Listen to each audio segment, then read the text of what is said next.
Hi, this is Charlotteology from Astral Connections, and here with me I have Norma Cowie. Norma Cowie is a psychic consultant.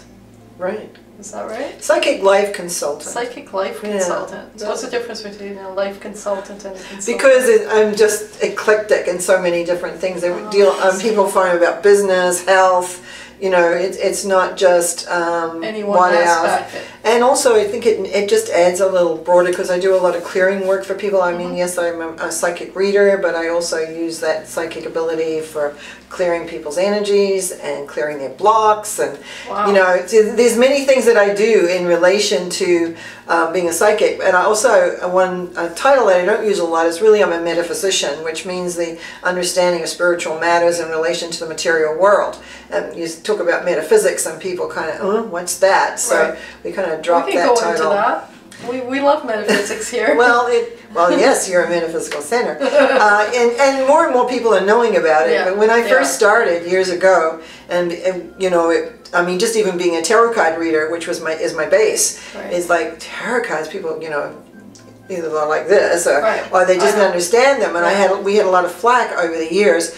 But people have come to realize, especially through my books, of which I've written 3 on the tarot, I've written 8 altogether, is that that they're used as a self-help tool, and that you can use them to understand yourself. And that's why if you go to read them for others, you can see and help other people via them.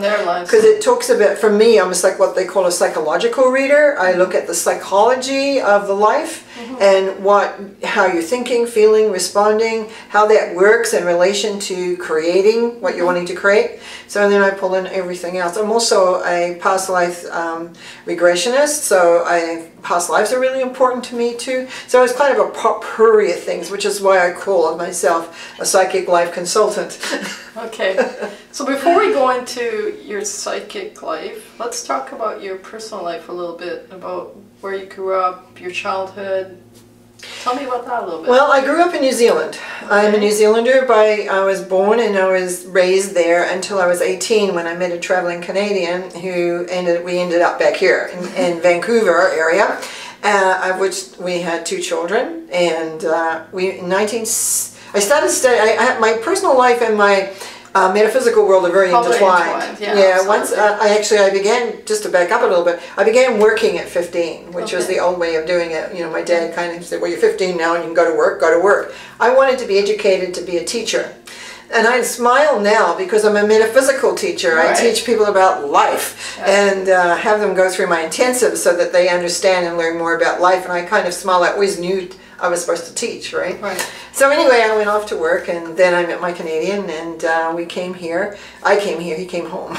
And I was 18 then, and I had my first child at 19, and then at 20 I started to learn how to read tarot cards. And at 21, I had my second child. And so when you have 2 little babies, and my husband went back to university, and I went to work, and, you know, so your life is kind of busy. You don't have too much time to study and things. And then in 1973, I moved to White Rock, and my life changed. I love White Rock. It's beautiful there. It was like White Rock, excuse me, was waiting for me to arrive. I don't know if it just felt like that. We were living in Richmond at the time, which was well established, and there was not. I didn't think about anything except we were working, and my then husband was going through university. But we arrived in White Rock, and soon, very shortly after, I not only began to teach tarot for a metaphysical store in Surrey, I also became on the PTA board. I convened the first carnival. PTA as in Parent Teachers Association in the elementary schools. Let's see what else. It snowballed. I began the soccer club in that area, and I spent 2 years on the phone doing that. Then I ended up on that board for that soccer club, ended up on the board for the provincial. And so I began my board life, where then I joined as time went by. I started reading. I was working for the Metaphysical Bookstore, and my kids are growing up.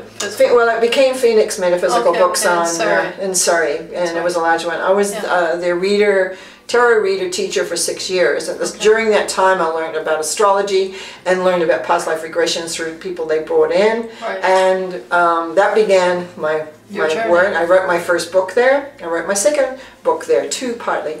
My first book, Tarot for Successful Living. Tarot for Successful Living. Yeah, because the students were demanding it. Okay. So, and no one would publish it because it wasn't like any other book on the market. Isn't that crazy? Unless you're just parroting what everybody else says, they don't. So they won't let you. They won't let you publish. So I became a self-publisher, and I've self-published ever since. And it was like, and now I'm in anthologies on tarot because I have this whole different viewpoint of tarot. It really amazed me. Actually, I said I have 3, but. Did your psychic gifts open up at the onset of you starting to study tarot cards? Yes, and that's what it's designed to. I think we're all psychic. I really teach that. That's what I love about the tarot, and that's what I love all my intensive students to start there, or as people who study with me, because you not only can learn to read for yourself to understand who you are, but you also can begin to develop what I call the psychic muscle. Okay. So it begins to develop, and in the development of the psychic muscle, what begins to happen is that you become more and more aware. And then it was like other things I studied began to all come together, and I just became more and more psychic, actually. Okay. Basically. So now I can actually look at people's bodies and see things. So the tarot cards were really a catalyst for you then. Oh, and I still use them. I still read them with them. Mm-hmm. I love them. I get so excited. I just finished teaching an 8-week class, and then in the middle of that I taught a 3-day class, and I put on my blog, I just love teaching tarot because it's like going back to basics, and it's just so exciting, and it's been a mainstay in my life. You know what I'm thinking, right? We gotta get Norma here for a tarot class. Well, that's what I spoke on the last time I was actually here a long time ago, several years ago. But yeah, no, I just absolutely love it. I found, but if I can just digress back to how my life went, and you're talking about personal way, with my kids growing up, I got onto a TV show in Vancouver called Tomorrow's Fortune, and every Monday morning I would travel from White Rock, down to Vancouver, and be on this TV show reading tarot cards. And then from then I actually opened up a store for a number of years. So when you were reading tarot cards on the TV show, they were audience members? No, we didn't. We just had a camera, and we had a moderator and me, and they phoned in. It was live. Okay. It was actually live TV all around the province, and people would ask their questions, and I'd pull cards, and we'd show the cards, and I would just read them. And that was in 82, I think, 82, 83. Wow. Yeah, and then I had my own cable TV show after that. I started off doing the same format. People would phone in, and then I started traveling more and more because my kids were getting bigger, and I started traveling, and they ended up being more of an interview. And then I think 4 more years I did interviews, and we could stockpile those, right? Because I'd be on the road. Because then I ended up, just kind of parallel, I ended up producing the Psychic ESP fairs for 11 years. Okay. Co-producing for 5 and producing myself for 6 more. Wow. And by that time I was divorced, remarried, kids gone. So your personal life had changed, so tell me about the psychic fairs then. Well, they were already going, and I had written my book, Tarot for Successful Living, and I wanted to get it out. And I heard the second year it was in town. I missed the first totally. I don't know how that happened. And then I heard about these shows, so I went in as an exhibitor, I think, for 2 years in Vancouver. And then I had my book.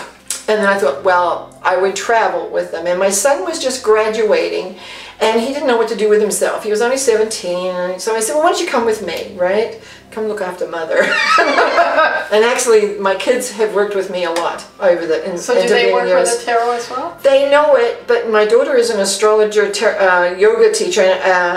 She's actually runs a massage therapy clinic in Vancouver, a large one, manages all that.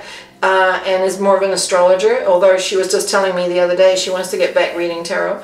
My son actually took my intensive, at that time used to be 6 months long, and he took it twice. He always said he took it first time for his girlfriend, second time for himself. Oh, there you go. And he said to me the other day, you know, Mom, what I learned in your intensive is just coming in so handy now. because he's a teacher and working with groups of people, and his kids are growing and he's teaching them a lot of the principles. Yeah. Right. So it's been a family affair for a lot of years, those 11 years when we started. So we traveled, and to make a long story short, I happened to be in Phoenix, Arizona in a hot tub and made a comment to someone, and within a few months I was co-owner of the fairs. Oh wow. What do we do with these? And then we took them and grew them, and ended up, instead of traveling lots of cities, we did 3 cities twice a year. But it was a journey, and I enjoyed it, and I'm going to have to pick your brain about that. I know a lot about it, yes, I do. I've done it, had a fight with the city of Calgary at one point when they tried to close us down because, you know, the psychics, etc. Somebody else was telling me about that. Won that. Yeah. So I'm still remembered in Calgary quite fondly, which is nice. So I've done my bit. So you've done them in Calgary and BC? I used to do, we did, in the end, when I ended up having them in the end, we did Victoria, Vancouver, and Calgary twice a year, 3 weeks in a row. Okay. A lot of work to put them together. Yeah, they're a lot of fun. And then what began to happen, people started doing little shows. And myself, and there was a fellow in Toronto and a fellow in Montreal, we used to do these big shows. And we kind of met one time in Toronto and we talked about it. The little fairs were beginning to, why would you pay a reasonable amount to come to our shows? And when the little shows, so I tried putting on little shows, I failed dismally. I could not do little shows for the life of me. I lost money every time. And yet that's where I started, was actually when I had the store, was having other psychics come and we would go to shows and little fairs and stuff. But I couldn't produce little ones myself. And then I realized what needed to happen, it needed to expand into the healing, which is what's happened. We get body, soul, and spirit exposed. I just was at a body, soul, and wellness fair. They became more eclectic. And I was at the time, I was 11 years, I was done. Right. And the second marriage was breaking apart at that time too, so it was kind of like time to do that. So now I moved, and then 4.5 years ago I moved from the Lower Mainland here into the Okanagan, Penticton. And so there I am, I do my consultations, I do my readings and what they call today clearings, clearing people's blocks, past life regressions, and I teach. I teach personally, people come and learn from me. One-on-one. No, in groups. In groups. Okay. I do some one-on-one, but mostly groups. And I also have a home study program, and we're looking at now getting a sort of school on the internet. I've got a gal that's come forward. I asked for someone to help me. I'm not as young as I used to be, you know. And she's coming forward, and we're going to work on putting my stuff on the internet through a school. Okay. That's the idea. That's the goal. Awesome. That's excellent. Yeah. Yeah, Astral's going to do some of those courses online too, so it'll be...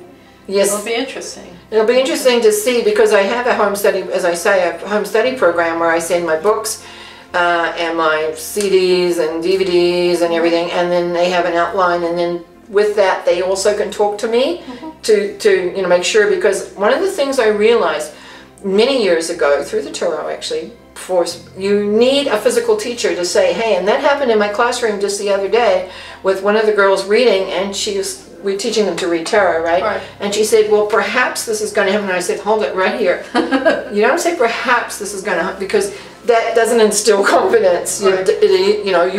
You sense, or it's going to. Yeah. But it was, anyway, the way she said it. Yeah. And I said, that's why you need a physical teacher, because you would never pick that up if it was just you at home thinking you were fine. So language is incredibly important. How you speak, how you handle, like if you're going to want to be I've trained a lot of professional psychics, and they need to know how to work with. It's about being in the now, right? It's about totally being in the now, but also how do you welcome somebody? How do you interact? What happens if a subject comes up that really is like, I'm a little blunt and I'm known for that, but like, you don't go out to just whack people with all sorts of things, you know? How do you work that? So often that is not something you can teach through a book. You need somebody there saying, hey, look what you're doing. Your attitude's a little tough, or are you gentle here? Are you supportive, you know? Right. Yeah, it's interesting, because there's a lot of, I've run into a lot of people coming in and out of here that are metaphysical, psychic, mediums, etc. And it's interesting, the different approaches. Some people are very open and very direct about the messages they're getting, and whether you like it or not, you're going to get that message. Right. And there's the other person who'll walk you through what it is, and there's another person who'll shy away from giving you their message. Right. So it's quite a vast. I found you can't shy away because it doesn't go away. It just doesn't go away. But there's ways you can. Usually, I'm given, if it's a really clear message, the words are given, and then it's how do you say them? How do you deliver that energetically? Yeah. There's other ways you can present them. I was just doing a workshop just the other night because I'm down visiting, and so I'm doing lots of workshops and things. And it was a past life regression workshop, and this lady hit some stuff and was really, really upset and just didn't pass through it. And so I worked with her through that, you know, just stayed with her, and she thanked me afterwards. She said, "Thank you so much for making sure I got through all that." And I said, "Well, of course, that's what I do." And she said, "Yeah, but a lot don't." She said, "A lot of people take you so far and then just, well, that's your problem." Right. I mean, what? You can't leave a person in stress. A few days before that, I had been doing a workshop clearing blocks, and this lady had been upset, and I thought everything was fine. She left, and she came back. Anyway, to make a long story short again, I took her in my arms, and she sobbed for maybe nearly 10 minutes. She just had to sob, and it's interesting. You're standing there holding somebody, and your feet hurt, your back hurt, you know, because you're not used to standing in one spot like that. But that's all you're going to do. You're going to be there with them, and then finally she let it, because I just said, "Give it to me, let me have it, I can take it. Just give it to me. You don't need to hold on to it anymore." And then we got to where she could talk, and we got it straightened out and let it go. And that's my job very often, is just take it, and I can transform that, not a problem. Right. And so she can go on. And that's so important, to transform those emotions that are hidden away somewhere in our bodies. Oh, totally, yeah, for sure. Yeah. So yeah, I've had an interesting life. Yeah, we've had quite a few past life regressionists come through here too, Chris Lee and a few others. Yeah, I'm not really in the know too much about who's out there anymore. I kind of live in my little world doing my thing. and as I say, people, you know, my books are pretty well. There's a couple available on Amazon. So you said 8 books. What are they exactly? Okay, I'll give you the tarot ones first, the 3. They came at different times than the other ones. But Tarot for Successful Living. On your writing. Well, I could do it chronologically, I guess. Yeah, sure. Tarot for Successful Living came first, and it's my bestseller. I've sold way over nearly 25,000 copies of that book. Wow. Then I wrote a book called Secrets for Living Happily, which is a lot of what I learned from the tarot without the tarot, and that is being I often give that one away to people when they come and see me, and they need a little bit more help of how to deal with their lives. It's all about coping with their lives. What came next? I think the next tarot book was Exploring the Patterns of the Tarot. A lot of people love that book because it begins to link the symbology. The first one was very simple, right? Right. Then I wrote a couple of other little ones. I wrote Spiritual Principles of Wealth, because in the middle of all that I became a religious science minister for a short while. It was a short while. With a church here in I studied. I co-ministered in White Rock, actually. Okay. I was actually there 9 months. Okay. But I studied 8 years with them, so that's where the metaphysical background really came into play. So I wrote Spiritual Principles of Wealth because I studied with Edwin Gaines and became a master's prosperity theater. She's teacher, sorry, not theater, teacher. It's like a theater. She's out of Georgia. Okay. I went there to study with her, and I learned loads of great things. Then I did The Ghost I Took Home. That was my ghost busting experiences. It's like all the little stories that I had. And how are we doing? Then some of them I don't produce anymore, so I wrote some other little ones in the meantime.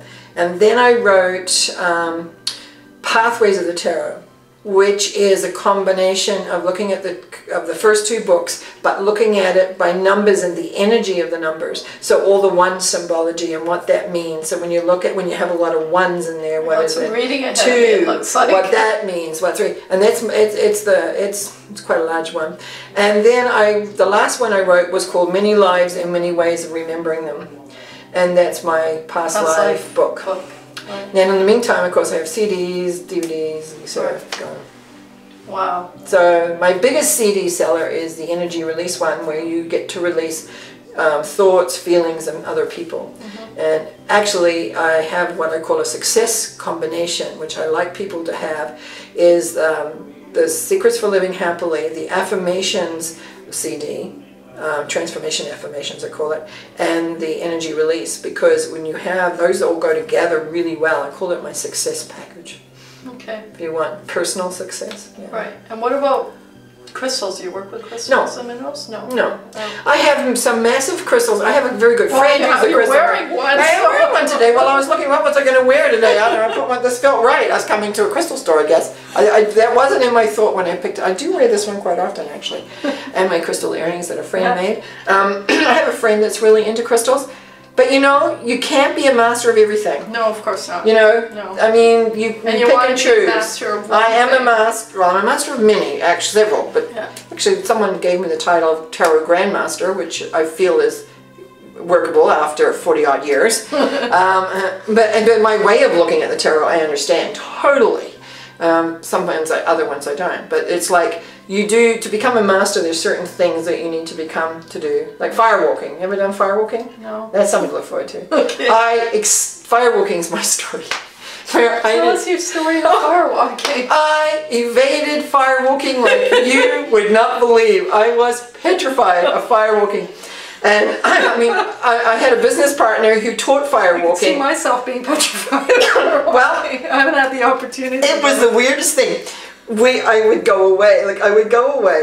I would leave. We would have these weekend retreats, and with the fireworking, I would be gone. Oh, I have to leave. I have to go and organize the show next week or something. And then I was even in New Zealand, and someone I knew was down there, come down to do firewalking, and said, "Norma, you can come free." Oh, I'm sorry, I'm down island, down the island, and anything. But anyway, this one weekend came, and we were up in the Rockies outside of Hinton, Alberta, and my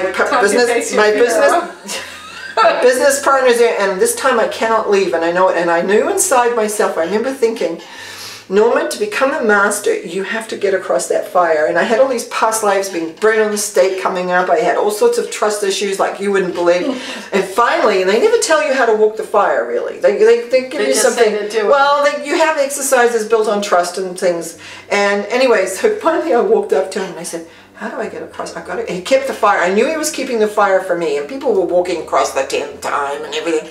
And I said, how do I walk across this fire? And he said, you see that mountain up there? Because we're in the Rockies, right? And the moon was up, and he said, you look at that mountain and you walk fast. So I took a huge, because usually I would come up and feel the heat of the fire and I'd back off, right? So here I am, I take a huge breath, and I just walked right, and I just looked at that mountain, and I did exactly as he said. I walked right across that fire. Well, I was the whole place was ecstatic because they knew I really wanted to walk and wasn't. And I'm one of the presenters, right? So, you know, you kind of got your little sharing section, well, big sharing section, there's a lot of people there. So anyway, he closed the fire right down, and I didn't go to sleep till, I don't know, forever that night. But that was the beginning. I ended up loving it. And also with Adrienne Gaines when I was in England, I've walked twice with her, once at her place and once in England when I was with her. 21 times. All the time? No, I haven't done it for years. But I'll tell you, it was the single thing I was petrified of, and I ended up walking 21 times, loving it, burnt myself slightly once for my Dan again, we used to use it as promotions for our shows, and he came up to me, he said it was the daytime, he said, very hot fire, Norma, be careful, because he said, because of the thing, well, it wasn't that, it was me. I was going through all sorts of things with my first husband, and my mind, it's all about mental, right? Knowing, feeling, knowing that it's all well. And I just burnt myself tiny little bit, because it was a bit hot. He said, make sure you're focused. He knew I was a little wobbly emotionally at the time. Well, this is a lot of years ago. Right. And so that's the only time, 21 times. And my son, I remember when he walked on fire, said to me, he was probably about 19, 20 maybe, he said, Mum, after I walked on fire, I can do anything. There you go. And then you go, oh, really? Yeah, I can imagine. Yeah, right? I was asking someone, does anybody do firewalking? Because I haven't done it for a long time, so. For me, it would be spiders. Somebody asked me what. Oh, that's past life. Is it? Okay, there you go. Yeah, that's got to be past life, spiders. I know one of my students right now goes on about spiders. And I said, oh, okay, because she'll be studying with me next, actually it's this month now because we're in November, this month and we'll be doing regression work and that, so she'll get to the end, the bottom of that. So you said your daughter does astrology. Did you ever get into astrology yourself? I studied it for 3 years. Wow. But you know what? I'm not a, I'm going to sound funny, I'm not a mental person in the sense that I come out of memory a lot. I come out of intuitive, I'm intuitive. That's why cards work so well with me, because they give me a picture to come from, and they all blend together to make the story. When my daughter, and that is more, it's more learning, oh, this is this, and there's so much, after 3 years, and many of the top astrologers over in that time I studied with, it was like I realized, I know it, I know the language, I know what goes on, excuse me, and when they talk astrology, like because my husband, the first husband, the father of my children, he is now a traditional astrologer, a different kind of astrologer than my daughter is, so they have all these discussions. And I can sit there and I know what they're talking about, but it's not for me. I can look at a chart and I can intuit it, but I don't go, I don't say, oh, this is a square, this is a square, and therefore this is trine. Yeah, my daughter will phone up and say, oh, well, something's trining and something's squaring, and I'll go, yeah, and I know roughly what it is, but yeah, if I looked at it, I could intuit it. Right. So you go with where you're at, you know? Where your energy's coming from. Yeah. You have a better and I just accept it. I'm an intuitive. Yeah. Not a mental person. Isn't an intuitive a mental person anyways? No, not necessarily. Not necessarily? No, you want to create a balance between your mind and your emotions, because that's when you get creativity. And I teach all this stuff like goal setting and creating, and it's like knowing how and when to use what. Yeah, when to listen. Right. And what listening is all about. So we've talked about where Norma comes from. Where's Norma going? Oh, at my age? Don't say the moon. The moon. There you go. I'm very interested in space. I'm very interested in space. I don't want to go there particularly in this lifetime, but I'm always looking, and especially Mars. I'm very interested in Mars. So maybe I've been there or something, but I'm very interested in Mars. Where am I going? I know what I want. Where I would like to do is more teaching and speaking. I would love to be invited to more places. We'll just get you here more often then. Because I love it. My passion is to speak. The one-on-one, of course, I would say, is there, and I have clients all over the place with a phone and Skype now. It's really great. They get to see me. I get to see them. So you do distance sessions? I do a lot of distance sessions. Okay, yeah. Wonderful. Just today alone, coming here, I have spoken to somebody in Texas, Toronto, California, and local. Nice. That's my clientele. She's a world psychic. Yeah, well, yes, it can happen. I've had calls from different places from all over, you know. Yeah. So it's word by mouth. People get learn or understand what's going on. Yeah. And I'm a very practical reader, and I deal with, I don't deal with events as much as where you are and how to get to where you want to go. So if you have a goal, I can tell you, are you on the right track, or do you need to shift some things? Okay. And that's what people like. So let's say the audience who's listening is wondering what kind of experience they're going to have on a Skype session, a distance session, a workshop, etc. What would you tell them?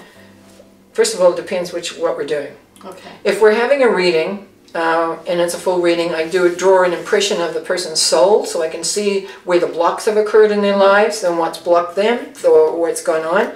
I can always look at the cycles from their birth date to see what's happening there, and then I look at their lives for coming up, and say from the last year going ahead to the next year, to get an idea of what's going on, because the present creates the future. So we can look to see what's coming. And then different aspects of their lives, like their material world, their relationships world. I really want to look at see how they're handling their emotions, because that's such an important part of their lives.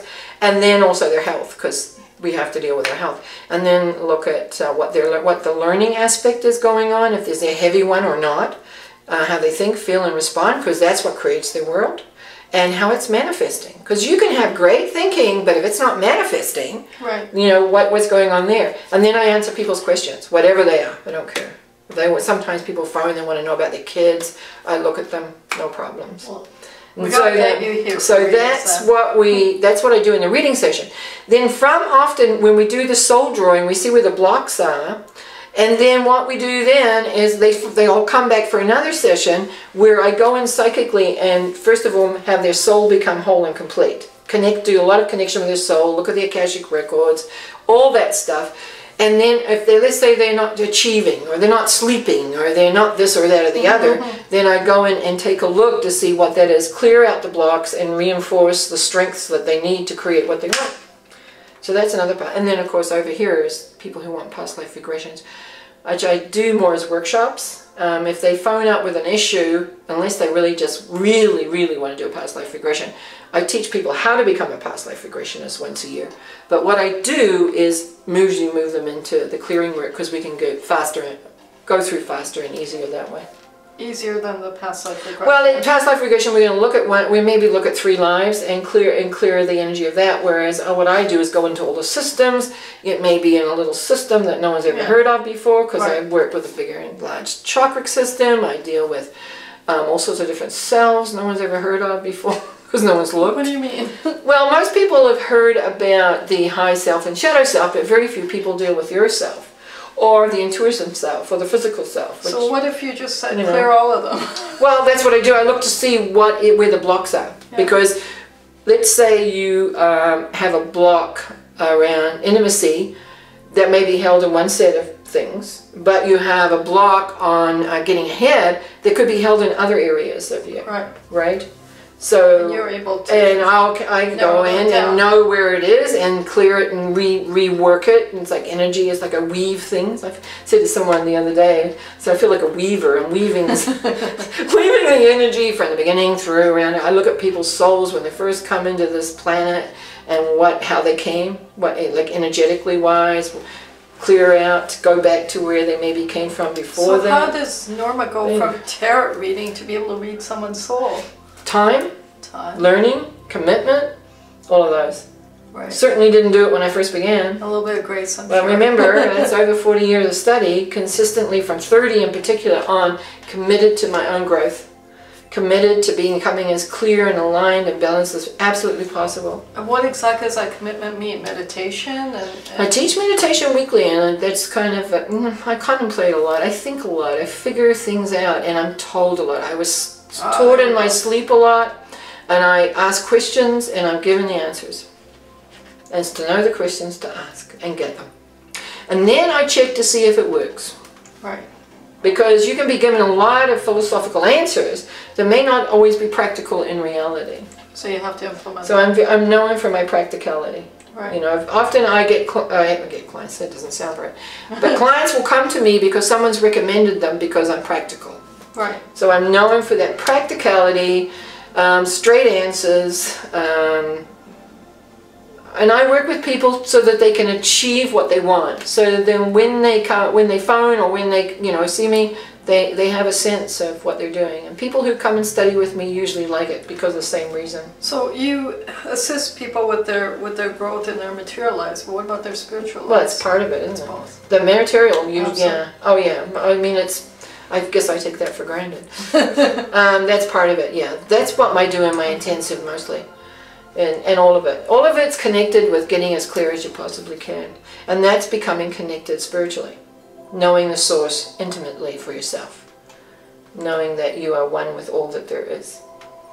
Well, Norma, I've exhausted my questions. Is there anything you want to share with the audience that maybe... Just that everyone's path is, they say there's many roads to the top of the mountain, and you just pick your path and you work on your path, and if it doesn't work, you find one that does. And then you just work at becoming and letting go as much as you possibly can in that connection to the source of being. Whatever you call it. You call it God, or I have one technique I have because people get charged on words, and I have a technique of clearing the words of things. And I'll say to people, or if I say God, and somebody says, well, I call it spirit. I say, okay, well, we'll just call it spirit. I don't care what you call it. It's just know there's an energy. There's something. There's an energy in this world. There's an everything. Right. And you are connected. It's in you, and you want to bring that forward. And yeah, it's like really being in that oneness and just feeling it, knowing it. So what if somebody says to you, I don't believe in God, or I don't believe in spirit, or I don't believe in source, or I don't believe in any of that? It doesn't matter. It's there. It's there, okay. And if they don't want to believe in it, that's fine.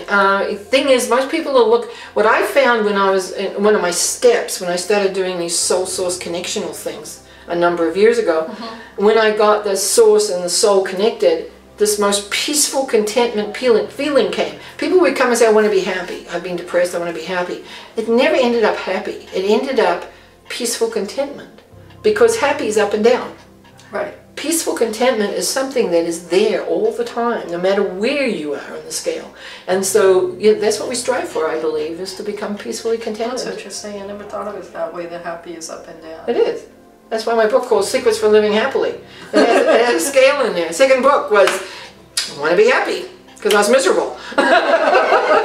So, and it's like, but yeah, it's like having that inner peace. So when you get off alignment, when you can't get off it for some one way or the other, you know, it's like, I always say, it's as close as a breath away. You just relax right into it, because it's always there. Wow, that's beautiful. Thank you, Norma. Thank you. Thank you. It was a pleasure having you join us today. My pleasure, totally. Absolutely.